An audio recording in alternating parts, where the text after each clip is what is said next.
মুকেশ আম্বানি থেকে সজ্জন জিন্দাল বিশ্ব বাংলা বাণিজ্য সম্মেলনে যোগ দিতে 40টি দেশের প্রতিনিধি আসছেন। বুধবার থেকে নিউ টাউনে দুদিনের বিশ্ববঙ্গ বাণিজ্য সম্মেলন শুরু হচ্ছে। তার আগেই মঙ্গলবার বিশ্ব বাংলা কনভেনশন সেন্টারে বিদেশি অতিথিদের সঙ্গে চা চক্রে যোগ দিয়েছিলেন মুখ্যমন্ত্রী মমতা বন্দ্যোপাধ্যায়। তবে এবারের সম্মেলনে অন্যতম অতিথি ভুটানের রাজা জিগমে খেসর নামগিয়াল ওয়াংচুকে যোগ দেওয়া নিয়ে সন্দিহান প্রকাশ করেছেন মুখ্যমন্ত্রী। তিনি জানিয়েছেন, ভুটানের রাজা অক্টোবরে কনফার্ম করেছিলেন তিনি আসবেন।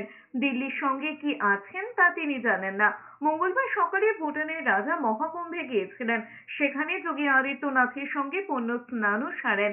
তারপরেই মমতা বন্দ্যোপাধ্যায়ের মুখে ভুটানের রাজার সম্মেলনে যোগ দেওয়া নিয়ে সংশয় প্রকাশ করেছেন। তবে সম্মেলনে বাড়তি মাত্রা যোগ হবে ঝাড়খণ্ডের মুখ্যমন্ত্রী হেমন্ত সোরেনের উপস্থিতিতে।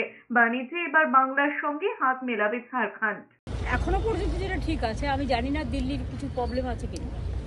ভুটানের প্রাইম মিনিস্টার তো অক্টোবর মাসেই আমাকে কনফার্ম করেছে, আর হেমন্ত সোরেনও কনফার্ম করেছে, মুকেশ আম্বানিও আসবে, সজ্জন জিন্দালও আসবে, আর আমাদের এখানে সমস্ত captain of the industries all are, তারা সকলেই আসছে।